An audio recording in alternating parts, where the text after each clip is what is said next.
बल्कि उसके पीछे एक गहरा राजनीतिक गणित और टाइमिंग छिपी होती है। आज हम एक ऐसी खबर का विश्लेषण करने जा रहे हैं जो सीधे तौर पर आम आदमी पार्टी और केंद्र सरकार के बीच जारी एक पुरानी जंग को एक नए मोड़ पर ले आई है। दिल्ली के पूर्व जल मंत्री और आम आदमी पार्टी के प्रमुख नेताओं में से एक सत्येंद्र जैन की एक बार फिर से गिरफ्तारी हुई है।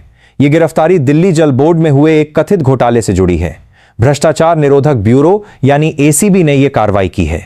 लेकिन जिस तरह से इस गिरफ्तारी का समय चुना गया है और जिस तरह से इसके बाद भारतीय जनता पार्टी और आम आदमी पार्टी के बीच बयानों के तीर चल रहे हैं, वो कई गंभीर सवाल खड़े करता है। सत्येंद्र जैन की गिरफ्तारी कोई पहली बार नहीं हुई है। इससे पहले भी वे आय से अधिक संपत्ति और मनी लॉन्ड्रिंग के मामलों में लंबे समय तक तिहाड़ जेल में रह चुके हैं। लेकिन इस बार जब उन्हें कोर्ट में पेश किया गया तो उन्होंने सीधा आरोप लगाया कि यह सब कुछ पंजाब के आगामी विधानसभा चुनावों को प्रभावित करने के लिए किया जा रहा है।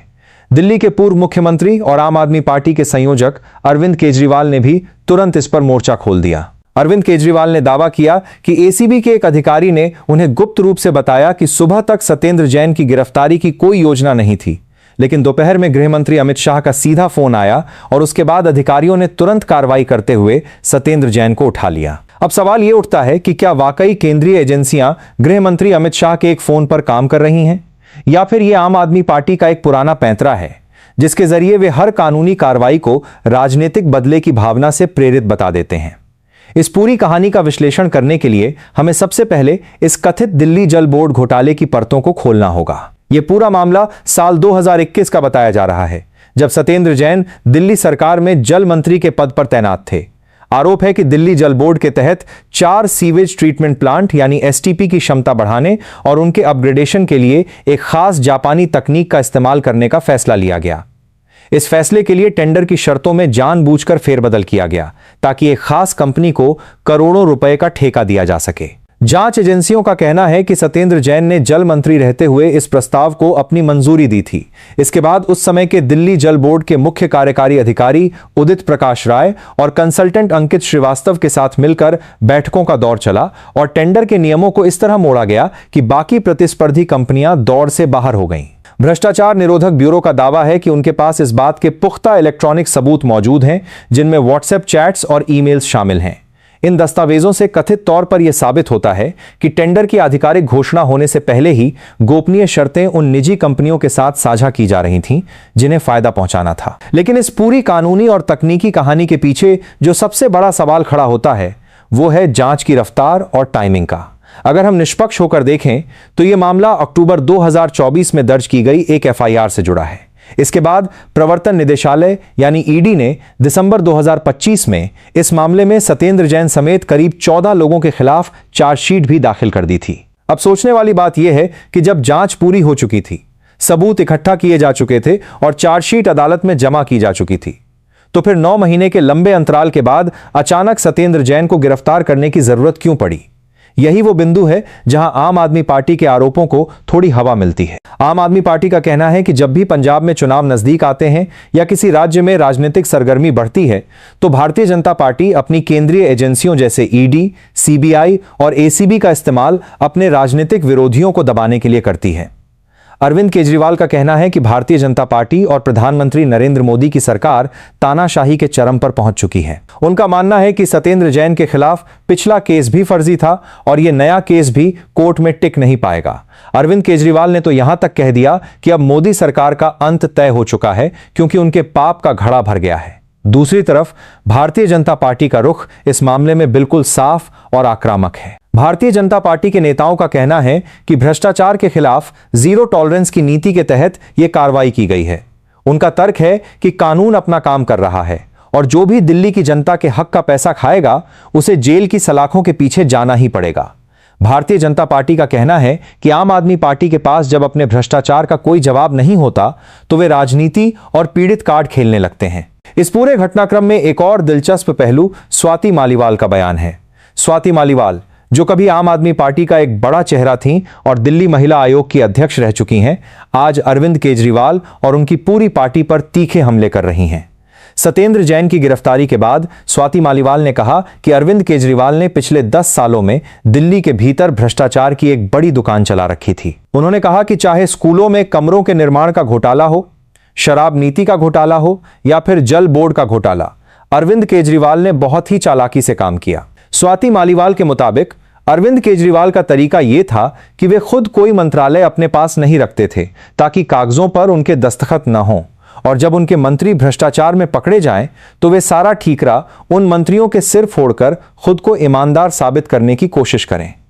स्वाति मालीवाल के इस बयान ने आम आदमी पार्टी को बैकफुट पर धकेलने का काम किया है, लेकिन इस बयान की अपनी एक अलग पृष्ठभूमि भी है। जनता यह भी देख रही है कि स्वाति मालीवाल तब तक चुप थीं जब तक वे आम आदमी पार्टी का हिस्सा थीं, और मुख्यमंत्री आवास में हुई कथित बदसलूकी की घटना के बाद ही उनके सुर अचानक बदल गए।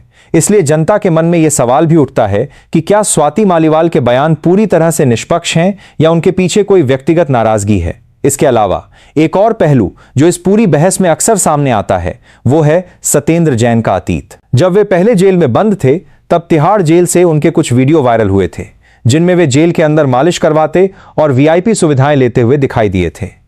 उस समय भी आम आदमी पार्टी और उनके समर्थकों ने इस बात का बचाव करने की कोशिश की थी कि यह कोई वीआईपी ट्रीटमेंट नहीं बल्कि फिजियोथेरेपी थी। हालांकि विरोधियों ने इसे जेल के नियमों का घोर उल्लंघन बताया था। अब अगर हम इस पूरे मामले को एक बड़े परिदृश्य में देखें तो सवाल सिर्फ सत्येंद्र जैन या अरविंद केजरीवाल का नहीं है। सवाल देश की न्याय व्यवस्था और जांच एजेंसियों की कार्यप्रणाली की निष्पक्षता का है।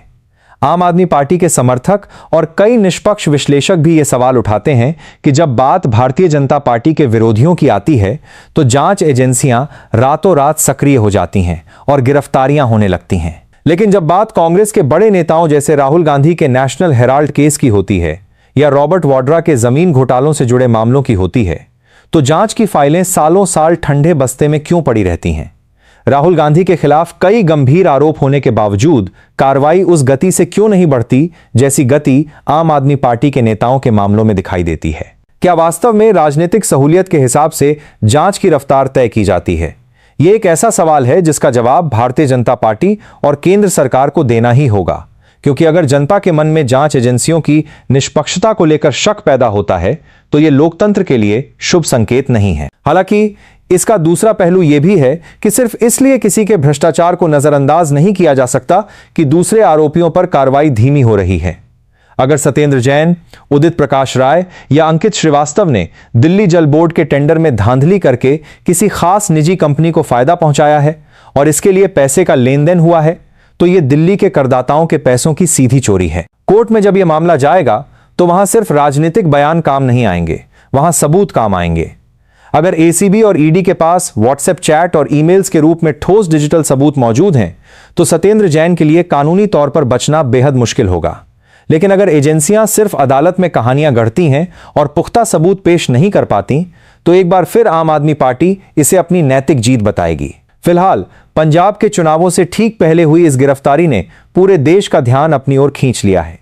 अरविंद केजरीवाल इसे पंजाब में आम आदमी पार्टी की बढ़ती लोकप्रियता से जोड़कर देख रहे हैं और जनता के बीच जाकर यह संदेश देने की कोशिश कर रहे हैं कि भारतीय जनता पार्टी उनसे डर गई है और इसीलिए उनके नेताओं को एक एक करके जेल में डाल रही है। वहीं भारतीय जनता पार्टी इसे आम आदमी पार्टी के तथाकथित कट्टर ईमानदारी के नकाब को उतारने के रूप में पेश कर रही है। अमित शाह पर लगाए गए सीधे आरोपों ने इस लड़ाई को और अधिक व्यक्तिगत और तीखा बना दिया है।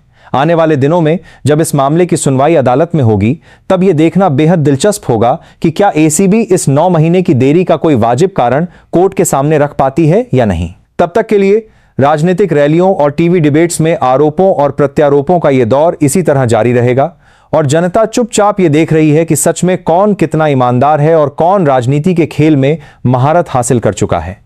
फिलहाल इस पूरे मामले में आपकी क्या राय है हमें कमेंट में जरूर बताएं। मैं जल्द ही मिलूंगा एक बड़े और नए मुद्दे के साथ। तब तक के लिए नमस्कार।